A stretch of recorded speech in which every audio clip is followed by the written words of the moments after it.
So hello guys, welcome to our channel Naiperian Solutions. So today we are going to discuss regarding the pharmaceutical jurisprudence, that is the schedules. So schedules are a very important point regarding the GPAT as well as NIPER point of view. So we will discuss one by one all the schedules, right? So चलिए फिर शुरू करते हैं schedules in the pharmaceutical jurisprudence, right? So Schedule A. Schedule A is dealing with application form for issuing license, granting license or sending memorandums. So just remember that A is for application form only, right? Then Schedule B. B is for fees for the testing or analysis by the Central Drug Laboratory, right? So B is for fees. Then Schedule C. C is nothing but the biological and special products, but which are parenterals. And what about Schedule C1? These are the other special products, but which are non-parenteral. Then next, Schedule D. D is nothing but the list of the drugs exempted from the provision of import of drug, right? Whatever the drugs which are exempted from the provision of import of drug is the Schedule D. Then Schedule E is list of poisonous substances omitted. Then E1 is list of poisonous substances under the Ayurvedic, Siddha and Unani system of medicine. Means whatever the poisonous substances in the ASU which are included under the E1 schedule. Then Schedule F. F is for regulation and standards for running a blood bank, right? Running a blood bank, that is the Schedule F. Then Schedule F1. F1 again categorized in the three different sections, 1, 2 and 3. So 1 is related to the vaccines, 2 is related to the sera, and F13 is related to the diagnostic agents. Then F2 is related to the surgical dressings. Then F3 is sterilized umbilical tapes, and FF is ophthalmic preparations. Then we will move forward to the next schedule, that is G. G is list of substances that are required to be used only under the medical supervision, right? So whatever the drugs we are taking under the medical supervision only. Then Schedule H, very well known. So list of the drugs which are sold under the prescription only. Means these are the prescription drugs. Then Schedule J.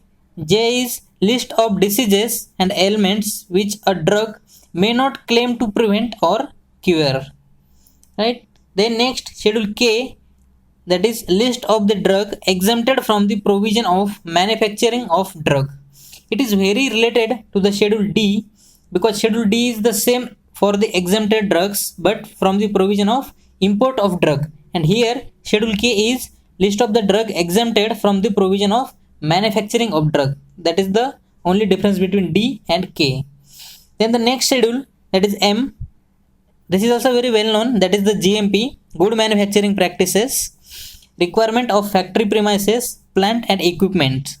It is again categorized in the three different schedules, M1, M2 and M3. So M1 is for homeopathic preparations, M2 is for cosmetic preparations, and M3 is for the medical devices, right? Then schedule N. N is the list of minimum equipment for efficient running of pharmacy, right? For running of pharmacy, Schedule N is there. Then Schedule O. O is for standard for disinfectant fluids. So it is again O1 and O2. So O1 is black and white fluids and O2 are the other fluids. Then next Schedule P. P is related to the shelf life of drug, right? T90. And what about P1? P1 is pack size of drugs. Then Q. Q is nothing but list of the coal tar colors permitted to be used in the cosmetics. Means whatever the color or coal tar used in the cosmetic, that is the Q. And what about Q1? Q1 is for color for soap. Then Schedule R, that is the standard for mechanical contraceptives. And R1 standard for medical devices. Then S, Schedule S is for standard for cosmetics. Then Schedule T.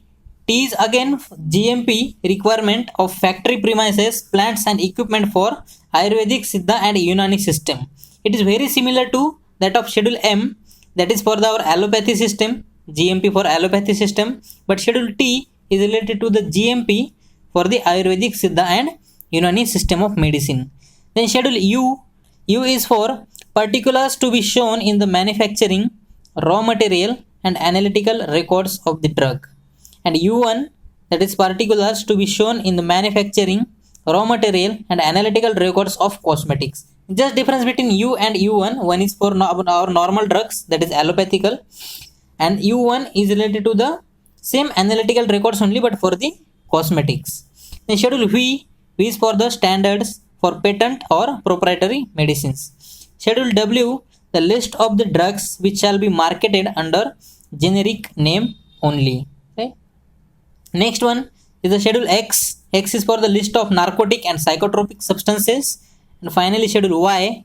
Y is related to the requirements and guidelines on clinical trials for import and manufacturing of new drugs. So these are the different schedules that we have seen, right? Then Drug and Cosmetic Act 1940, it has 18 parts and 25 schedules. So from the 25, 2 schedules are to the act and the 23 schedules, these are the to the rules. So whatever the schedules we have seen, these are the to the rules, right? From A to Y, these are the to the rules schedules, and 2 schedules are to the act, right? The first Pharmacy Council of India established in the 1949, and the Patent Act contained total 23 chapters and 126 sections, right? So thank you guys.